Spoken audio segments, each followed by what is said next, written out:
pass? He asked. The headlights would strafe the house, and the car could spook the horses. Horses, he thought. He hadn't seen any. For a moment he gazed at the skeleton of the empty corral. He was worried about prowlers. "Rope off the driveway where it meets the road, please, both places. Grimes, help her." Shephard's voice took a decided pleasure in the order to Grimes, who didn't budge. "Think your big city smarts can cut this one, Shephard?" "With people like you helping, we can't lose, Jerry." Grimes disgorged a grunt, which was immediately drowned by a phlegmy smoker's cough. Shephard offered him a cigarette, but Grimes aimed his stomach toward the road and spit. "People like me don't shoot kids," he said. Shephard absorbed the insult without comment.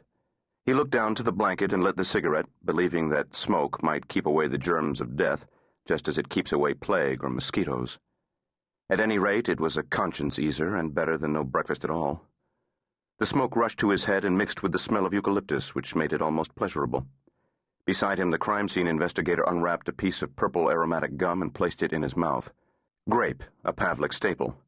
He pocketed the paper neatly. "Carl, buddy. Happy August 25th, Shephard said. "Morning, Tom. Yesterday my horoscope said question marks are on the horizon. Look at all of them." Pavlik pushed back his glasses with a thin finger. He was a slight man with straight black hair and the perpetual look of someone who has just got out of bed.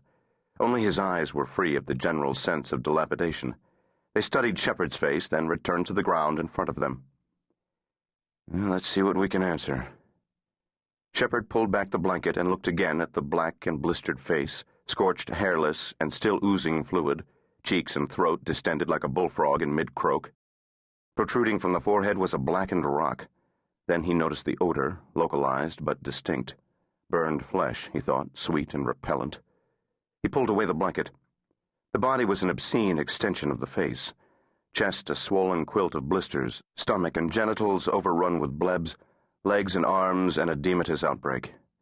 The only evidence of clothing lay in the burnt fray of material around the body perimeter and the twisted leather belt still fastened at the waist. The buckle, large and ovaloid, had sunk into the flesh. Only the bottoms of his bare feet had been spared. Shephard realized that he was scarcely breathing. He stood up, exhaled, took another drag on the cigarette.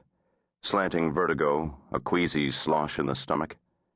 He watched Lydia Worth drag a pylon from the trunk of her patrol car while Grimes waited. "Shoot it, Carlos," he said. Pavlik already had the camera out. He fastened the strobe, set the meters, and began. The strobe blinked efficiently, the body seeming to shift positions between each shot. Shephard turned away and looked up at the sun, now bisected by the hill in front of it.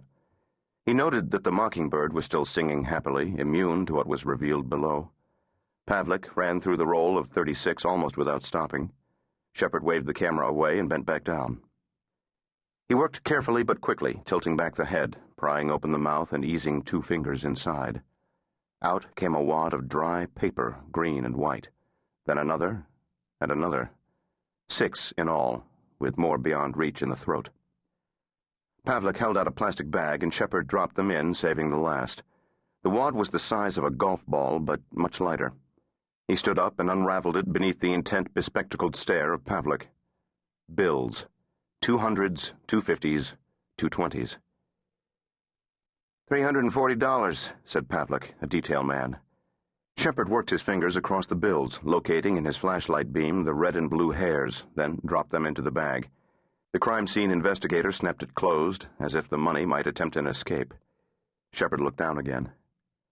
Mouth agape, rock protruding from the forehead like a rapacious tumor, the face defied long observation. Shephard looked instead at his watch. A mile to the west he heard waves breaking on Main Beach, or perhaps the swooshing of cars on Coast Highway. The early morning air tasted good. The man was sprawled, legs and arms out as if he had been dropped from above. Shephard followed an imaginary line from the sky to the body, his eyes at first refreshed by the slate-gray clouds, then accosted again by the ugliness on the earth in front of him. The left hand lay open and relaxed. The right was clenched tightly, even in death. Shephard coaxed open the fist as Pavlik slid a sheet of clean white paper underneath. From the still white palm tumbled a meager handful of hair, which Pavlik immediately bagged. "Nice," he said.